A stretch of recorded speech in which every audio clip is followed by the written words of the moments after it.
So hey guys, world of a model সিরিজের এই এপিসোডের শুরু হয় লাস্ট পার্টের এন্ডিং সিন অনুযায়ী, যেখানে সব চ্যান তার বন্ধুদের সাথে ড্রাগন এগের সাহায্যে নিজেদের পাওয়ার বাড়াতে শুরু করে দিয়েছিল। কিন্তু তাদের ওপর নজর ছিল কিং চ্যাংয়ের সাথীর। এর পরের সিনেই আমাদের দেখানো হয় ইয়ারাদ এবং বিয়ার ওয়ারিয়রকে, যেখানে ইয়ারাদ কাল্টিভেশন করতে করতে নিজের পাওয়ার বাড়ানোর চেষ্টা করছিল, কিন্তু বিয়ার ওয়ারিয়র খুব রেগেছিল। সে নিজের রাগ দেখানোর জন্য জিনিসপত্র ভাঙচুর করছিল। সে ইয়ারাদকে বলতে থাকে যে ড্রাগন এগ আমাদের হাতে নেই, এমনকি আমরা যদি সময় থাকতে ওখান থেকে না যেতাম তবে ওই সার্পেন্ট ড্রাগন আমাদের নিশ্চিতভাবে মেরে ফেলত, যার জন্য তার খুব রাগ হচ্ছিল। ইয়ারাদ বলতে থাকে যে চিন্তা করো না, আমরা তো ড্রাগন এগের লোকেশন জেনেই গেছি, তাই আমাদের শুধু অপেক্ষা করতে হবে ওই ড্রাগনের ডিম দেওয়ার। সে যখনই ডিম দিয়ে কোথাও যাবে আমরা নিশ্চিতভাবে সেখান থেকে সেগুলো পেয়ে যাব, কিন্তু তার আগে আমরা বিস্ট সোল এবং ট্রি ফল খুঁজে বের করি, কারণ সেগুলো আমাদের স্ট্রেংথ বাড়ানোর জন্য খুব জরুরি। বিয়ার ওয়ারিয়র বলতে থাকে যে ওই সব লোক আমাদের প্ল্যান নষ্ট করে দিয়েছে, তাই পরের বার তারা যখনই আমার সামনে আসবে আমি তাদের নিজের হাতেই পিষে ফেলব।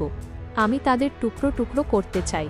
কিন্তু তখনই ইয়ারাদ অনুভব করে যে এখানে কেউ এসেছে, তাই সে বলে এখন যখন তুমি এসেই গেছো তো আমাদের সামনে চলে এসো। লুকিয়ে থেকে কোনো লাভ নেই, কারণ আমি সব জানি। যার পর কুয়াশা থেকে বেরিয়ে সামনে আসে কিং চ্যাং, যার এন্ট্রি নেওয়ার স্টাইলও বেশ লাজবাব ছিল। তাকে দেখে ইয়ারাদ বলতে থাকে, তুমি তো কিং চ্যাং। আচ্ছা, আমি কি জানতে পারি যে আমার কাছে এমন কি আছে যার জন্য ইমর্টাল সেক্টের মহান লোকেদের আমার দরজায় আসতে হলো? আপনার দর্শন পেয়ে তো আমাদের জীবন ধন্য হয়ে গেল। কিং চ্যাং বলতে থাকে, দেখো তুমিও জানো যে ড্রাগন আইল্যান্ড পুরোপুরি সিল হয়ে গেছে। যদিও তোমরা দুজনেই পাওয়ারফুল এবং এক অপরের খেয়াল রাখো, কিন্তু আমার মনে হয় না যে বেশি সময় পর্যন্ত তোমরা নিজেদের বাঁচাতে পারবে। তাই তোমরা আমাদের সাথে মিলে যাও না কেন? কারণ আমরা ইমর্টাল সেক্টের তরফ থেকে একটা অ্যালায়েন্স তৈরি করছি, যাতে আমরা একসাথে মিলে পুরো ড্রাগন আইল্যান্ড কন্ট্রোল করতে পারি। যখন আমরা একসাথে মিলব তখনই আমরা এনসেস্ট্রাল ড্রাগনকে খুঁজতে পারব, তারপর তার সাথীকে খোঁজাও আমাদের জন্য সহজ হয়ে যাবে। এই কথা শুনে বিয়ার ওয়ারিয়র তাকে বলতে থাকে যে আমরা অ্যালায়েন্স তো বানিয়ে নেব, কিন্তু আমাকে এটা বলো যে সেই অ্যালায়েন্সের লিডার কে হবে। যদি তুমি চাও যে আমরা তোমার অর্ডার ফলো করি তবে ভুলে যাও, কারণ না তো এমন কখনো হবে আর না আমি এমন হতে দেব। তার আগে তোমাকে আমাদের কনভিন্স করতে হবে এবং পাওয়ার দেখাতে হবে যে তুমি এর যোগ্য কি না। এর ঠিক পরেই বিয়ার ওয়ারিয়র অ্যাটাক করার জন্য যায় কিং চ্যাংয়ের ওপর। কিং চ্যাং তাকে বলতে থাকে যে ইমর্টাল সেক্টের তরফ থেকে যা কিছু করা হয় তা সবসময় স্যাটিসফাইং এবং কনভিন্সিং হয়, কারণ ঠিক সেই মুহূর্তে এদের ওপর একটা থান্ডার অ্যাটাক করা হয়, যার ফলে ইয়ারাদ এবং বিয়ার ওয়ারিয়র দুজনেই বেশ দূরে গিয়ে পড়ে। আর এই অ্যাটাক আসলে করেছিল কিং চ্যাংয়ের সাথী, যে এদের দুজনকে বলতে থাকে যে যদি তোমরা এখনও কনভিন্সড না হও তবে তোমরা অবশ্যই আমার সাথে ফাইট করতে পারো, কারণ আমি ইমর্টাল সেক্ট এরই লোক।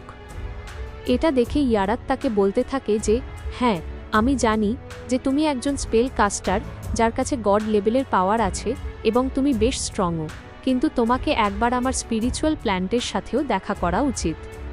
কারণ সে তখনই তার স্পিরিচুয়াল প্ল্যান্টসের সাহায্য অ্যাটাক করা শুরু করে দিয়েছিল ওই লোকটার ওপর, যার ফলে সে আসলে এখানে তার ফায়ার অ্যাটাক ইউজ করেছিল, যে অ্যাটাকটি সত্যিই বেশ খতরনাক ছিল এবং ইয়ারাদ তার ক্ষমতা বুঝে গিয়েছিল। এমনকি ওই আগুনের কারণে তার চুলও জ্বলে গিয়েছিল। ইয়ারাদ বলতে থাকে যে অন্তত আমার চুল তো জ্বালিও না। বিয়ার ওয়ারিয়র এখনও খুব রেগেছিল এবং সে অ্যাটাক করতে যাচ্ছিল, কিন্তু ইয়ারাদ তাকে থামায় এবং বলে যে এখনই অ্যাটাক করো না, কারণ এরা সাধারণ কেউ নয়, বরং বেশ পাওয়ারফুল। আমরা জানি যে ড্রাগন আইল্যান্ডে কতটা ধ্বংসলীলা চলছে, আর যদি আমরা সত্যি এদের সাথে জুড়ে যাই তবে এটা আমাদের জন্যই লাভজনক হবে। তখন আমাদের বেশি কারোর থেকে বেঁচে থাকতে হবে না। তখনই কিং চ্যাং সামনে আসে এবং বলতে থাকে যে তোমরা দুজন কি আমার অ্যালায়েন্সে যোগ দিতে চাও কিনা। তখন ইয়ারাদ সামনে আসে এবং বলে যে যদি আমরা অ্যালায়েন্স জয়েন করি তবে আমাকে বলো যে এর ফলে আমার কি কি লাভ হবে। এই কথায় কিং চ্যাং তাকে বলতে থাকে যে তুমি তো এখানকার সবচেয়ে পাওয়ারফুল রেস সম্পর্কে জানোই, যা হলো ট্রি ম্যান। আর আমার কাছে লোকেদের সাথে কথা বলার এবং তাদের নিজের টিমে আনার একটা উপায় আছে। চ্যান বলে যে হ্যাঁ, আমি এমন করতে পারি, কিন্তু তার আগে কিছু এমন জিনিস আছে যা তোমাকে আমার জন্য করতে হবে। ইয়ারাদ বলে যে বলো আমাকে কি করতে হবে। চ্যান বলে যে যখন তুমি ওখানে পৌঁছাবে তখন আপনিই সব বুঝে যাবে যে তোমাকে কি করতে হবে। এর পরের সিনেই আমাদের দেখানো হয় সেই গুহাটি, যার ভেতর সব চ্যান এবং তার 3 বন্ধু নিজেদের পাওয়ার বাড়ানোর কাজ করছিল।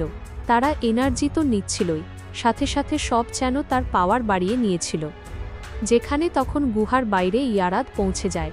তার পায়ের আওয়াজের কারণে কিং অফ হেলের ধ্যান ভাঙে। সে বুঝতে পারে যে নিশ্চিতভাবে কেউ এখানে আসতে চলেছে, তাই সে সাবধান হয়ে লুকিয়ে বাইরে চলে যায়।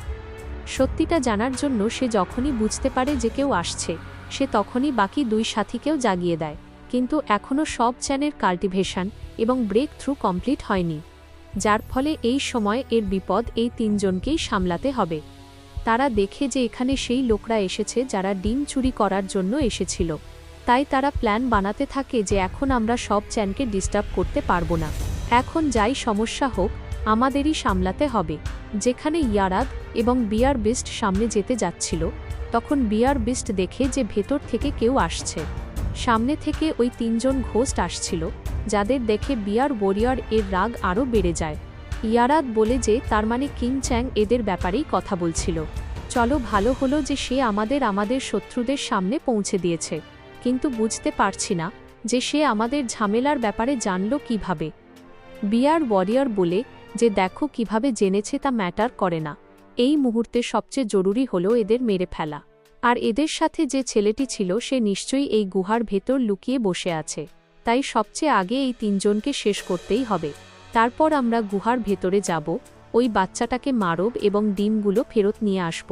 কিন্তু তখনই সেই 3 জন ঘোস্ট ফাইট করার জন্য সামনে চলে আসে। যেখানে বাকি 2 জন সামনে এগিয়ে যায়, কিন্তু কিং অফ হেলের হাতে একটা মোটা ডান্ডা ছিল, যা সে ভেঙে 2 টুকরো করে নেয়, যা দিয়ে সে বিয়ার ওয়ারিয়র এর ওপর অ্যাটাক করতে আসে। যেখানে বিয়ার ওয়ারিয়র অর্থাৎ কায়ো কোথায় থামার পাত্র ছিল, সে তখনই সামনে আসে এবং নিজের স্পিরিচুয়াল বিস্টকেও নিয়ে আসে। এর সাহায্যে সে ঘোস্টের ওপর খুব খতরনাক হামলা করে দেয়। এখন কিং অফ হেল যখনই অ্যাটাক করতে যাচ্ছিল, তখন কায়ো এক অ্যাটাকে তার লাঠি ভেঙে দেয়। সেই মুহূর্তে তাকে ডিস্ট্রাক্ট করার জন্য নিজের পাওয়ার ইউজ করতে শুরু করে কিং অফ রিইনকার্নেশন। যেখান থেকে সুযোগ পেয়ে কিং অফ হেল একটা জোরে হামলা করে কায়োর মুখের ওপর, আর কিং অফ রিইনকার্নেশন কায়োর লেজ টেনে ধরে, যার ফলে সে খুব রেগে যায় এবং বলে যে আমি তোমাদের মেরে ফেলব। এমনকি এই 3 জন তাকে রাগানোর চেষ্টাও করছিল, যার ফলে কায়ো রাগের সাথে বলতে থাকে যে আজ আমি তোমাদের শরীরের একটা হাড় ভেঙে রাখব। তখনই ইয়ারাদও সামনে চলে আসে এবং বলে যে চলো এবার খেলা শেষ করা যাক, কারণ সে তখনই নিজের স্পিরিচুয়াল রুটস ইউজ করতে শুরু করে ওই 3 জনের ওপর হামলা করার জন্য। কিন্তু এই 3 জন কিছু না ভেবেই ফাইটের মাঝখানে ঝাঁপিয়ে পড়ে। এর পরের সিনে আমাদের দেখানো হয় ট্রি ম্যান ভ্যালিকে, যেখানে নিজের ডানা মেলিয়ে উড়তে উড়তে পৌঁছে যায় কিং চ্যাং। কিন্তু এন্ট্রান্সে থাকা গার্ডরা কোনো অচেনা ব্যক্তিকে ভেতরে যেতে দেয় না, যার ফলে কিং চ্যাং তাদের সামনে এন্ট্রি মারে এবং তাদের নিজের ইন্ট্রোডাকশনও দেয় যে আমার নাম কিং চ্যাং এবং আমি ইমর্টাল সেক্ট থেকে এসেছি। আমি আসলে এখানে হিউম্যান রিলমের হেভেনলি মেডেনের সাথে দেখা করতে চাই, যিনি আপনাদের ভ্যালিতেই থাকেন। অর্থাৎ সে আসলে সেটের সাথে দেখা করতে চাইছিল। সেট যখনই এই কথা জানতে পারে, সে বলতে থাকে যে তুমি আমার ব্যাপারে কিভাবে জানো? তুমি কিভাবে জানলে যে আমি এখানে কোথায় থেকে এসেছি? এই কথা শুনে কিং চ্যাং তাকে বলতে থাকে যে আমার কাছে তোমার জন্য একটা খুব ভালো গিফট আছে এবং আমি বলতে পারি যে আপনার সেই গিফট অবশ্যই পছন্দ হবে। এর পরের সিনে আমাদের দেখানো হয় সব চ্যানকে, যে ড্রাগন এগের সেন্সকে নিজের বডিতে অ্যাবসর্ব করছিল। সে বলতে থাকে যে এই ড্রাগন এগের সেন্স খুবই ভায়োলেন্ট, কারণ তা অ্যাবসর্ব করতে সব চ্যানেরও অবস্থা খারাপ হয়ে যাচ্ছিল। কিন্তু সেই মুহূর্তে সব চ্যান তার চারিপাশে ঘুরতে থাকা ড্রাগন ট্রিকে দেখতে পায়। সে ভাবতে থাকে যে ড্রাগন ট্রির সাহায্যে তো তার 3 বন্ধু পাওয়ার নিচ্ছিল, যদি ড্রাগন ট্রি এখানে থাকে তবে তার সাথীরা কোথায় গেল? সে বুঝে যায় যে নিশ্চিতভাবে কোনো গণ্ডগোল হয়েছে। তার পুরো বিশ্বাস ছিল যে নিশ্চয়ই সেই লোকরাই এসেছে যারা ডিম নেওয়ার জন্য এসেছিল, তাই সব চ্যানকে দ্রুত নিজের পাওয়ার বাড়াতে হবে। এরপর আমরা পরের সিনে দেখতে পাই ইয়ারাতকে, যে নিজের পাওয়ার দিয়ে বেশ খতরনাক হামলা করে দিয়েছিল ওই 3 জন ঘোস্টের ওপর। সাথে সাথে কায়ও তাদের ব্যান্ড বাজাচ্ছিল। এই হামলার ফলে এদের অবস্থা খারাপ হতে চলেছিল। যখন সব চ্যানের ব্রেক থ্রু হতে চলেছিল সে এই ব্যাপারেই ভাবছিল। তাকে দ্রুত এখান থেকে গিয়ে তার সাথীদের হেল্প করতেই হবে, নইলে তাদের জন্য বড় বিপদ হয়ে যাবে। সব চ্যানের বডির ওপর এত বেশি প্রেসার পড়ছিল যে মনে হচ্ছিল তার পুরো বডি ক্র্যাশ হয়ে যাবে। যেখানে তখনই আমরা কিং অফ হেলকে দেখতে পাই, যার সামনে আছে কায়ো, যে তার অর্ধেক শরীর কেটে দিয়েছিল, এবং সে তাকে তুলে বলতে থাকে যে আমি তোমাকে বলেছিলাম যে আজ আমি নিজের হাতে তোমার শরীরের সব হাড় কেটে দেব। এমনকি সে তার মাথাও কাটতে যাচ্ছিল। অন্যদিকে ব্রেক থ্রু করতে সব চ্যানের অবস্থা খারাপ হচ্ছিল। এত কষ্ট এবং প্রেশার সহ্য করার পর ফাইনালি সব চ্যান ডিরেক্টলি ট্রান্সফরমেশনের 4th লেভেলে ব্রেক থ্রু করে ফেলে, অর্থাৎ সে 3rd লেভেলকে লাফ দিয়ে পার করে গিয়েছিল। তখন আমরা ইয়ারাতকে দেখি যে তার সাথীকে বলে যে ওই আবর্জনার স্তূপকে ভেঙে আলাদা করো। আমি বুঝতে পারছি না যে তুমি এমন নোংরা জিনিসকে নিজের হাতে কেন ধরে আছো। তুমি দেখতে পাচ্ছ যে ওটা কতটা নোংরা আর বিশ্রী দেখাচ্ছে। কায়ো বলতে থাকে যে যতক্ষণ পর্যন্ত নিজের শত্রুদের নিজের হাতে না মারো ততক্ষণ আত্মা শান্তি পায় না, যার ঘাড় সে নিজের হাতেই ভেঙে আলাদা করে দিয়েছিল। কায়ো তাকে বলতে থাকে যে চিন্তা করো না, আমি তোমার সাথী অর্থাৎ সব চ্যানকেও খুব শীঘ্রই তোমার কাছেই তোমার সাথে দেখা করার জন্য পাঠিয়ে দেব। যেখানে সে যখনই তার হেড ক্র্যাশ করতে যাচ্ছিল ঠিক সেই মুহূর্তে গুহার ভেতর থেকে খুব দ্রুত গতিতে বাইরে বেরিয়ে আসে সব চ্যান। সে কায়োর ওপর এত পাওয়ারের সাথে অ্যাটাক করে যে সে এক হিটেই অনেক দূরে গিয়ে পড়ে। তখন সব চ্যান তাদের বলতে থাকে, তোমরা বলেছিলে যে তোমরা আমার সাথীদের ক্র্যাশ করে দেবে। তোমরা এও বলেছিলে যে আমার এই সাথীরা সবাই খুবই নোংরা, কিন্তু তোমরা আমাকে বলো যে তোমরা আসলে কারা যারা এই বেচারা নির্দোষদের প্রাণ নিলে। তারা এখন সব চ্যানের দিকে তাকাতেই সব চ্যান সঙ্গে সঙ্গেই নিজের পাওয়ার লেভেল এবং কাল্টিভেশন অ্যাক্টিভেট করতে শুরু করে, যার ফলে ইয়ারাত তার স্পিরিচুয়াল রুটস দিয়ে তার ওপর অ্যাটাক করে, যা কাটার জন্য এবং ডিস্ট্রয় করার জন্য সব চ্যান ইউজ করে তার স্পিরিচুয়াল রিংস, যা সত্যি এক অ্যাটাকের সাথেই কায়োর অবস্থা খারাপ করে দিয়েছিল। কিন্তু কায়ো ইয়ারাতকে জানায় যে চিন্তা করো না, আমি একদমই ঠিক আছি, কিন্তু এই ছেলেটি আগের থেকে বেশি স্ট্রং হয়ে গেছে, তাই তোমাকেও সাবধানে থাকতে হবে। কিন্তু যতক্ষণ তারা সিচুয়েশনটা বুঝতে পারে ততক্ষণে সব চ্যান ওখানে পৌঁছে যায় এবং সে ইয়ারাদের মুখে একটা জোরে কিক মারে, যার ফলে ইয়ারাদ অনেক দূরে গিয়ে পড়ে। সাথে সাথে সব চ্যান তার সুপারফাস্ট রিফ্লেকশন ইউজ করে কায়োর মুখেও হিট করে, যার ফলে তার মুখ থেকে ব্লিডিং হতে থাকে। সব চ্যান নিজের রাগ দেখানোর জন্য তার মুখের ওপর কন্টিনিউয়াসলি পাঞ্চ মারতে থাকে। সে তাকে চাটানে পাথরে আছাড় মারে, তাকে পাহাড়ে নিয়ে যায়, যেখান থেকে খুব খতরনাকভাবে নিচে পড়ে কায়ো, যে সিরিয়াসলি অনেক ইনজার্ড হয়ে গিয়েছিল। এরপর এবার বাড়ি আসে ইয়ারাদের। সে বলে, তোমার সাহস কি করে হলো আমার ফেসে অ্যাটাক করার? সে একটা বড় চাটান তুলে সব চ্যানের ওপর ছুঁড়ে মারে, কিন্তু সব চ্যান সামনে থেকে সরে যায় এবং সামনে কায়োকে ধরে নেয়। এর ফলে আমরা একটা বড় ধামাকা দেখতে পাই। এই দুজনেরই খুব খারাপ অবস্থা হয়ে যায় সব চ্যানের সাথে ফাইট করার ফলে। ইয়ারাদ বলতে থাকে যে নিশ্চয়ই এ ড্রাগন এগ এবং তার সেন্স অ্যাবসর্ব করে নিয়েছে, তাই এই মুহূর্তে আমরা এর সাথে ফাইট করতে পারবো না, আমাদের এখান থেকে পালানোর সুযোগ খুঁজতে হবে। এতে সব চ্যান বলে যে আজ তোমাদের মধ্যে কেউই বেঁচে যেতে পারবে না।